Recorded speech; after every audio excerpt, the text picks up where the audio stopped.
अगाडि पृष्ठभूमिमा देखिएको मसिनो घरहरू चाहिँ लोनाक हो।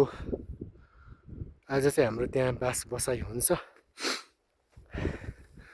कञ्चनजङ्घा बेस क्याम्पको पदयात्रा निरन्तर छ।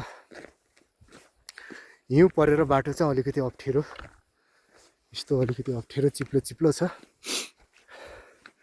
सायद अल्टिच्युड लागेर होला, अलिकति टाउको पनि दुखे जस्तो भइरहेछ।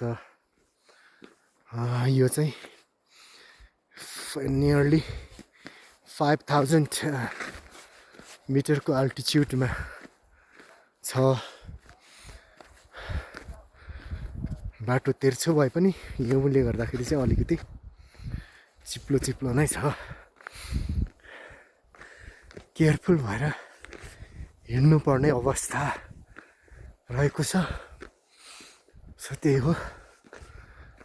लोनाकमा जाने अगाडि लोनाकमा हाम्रो बास हुन्छ।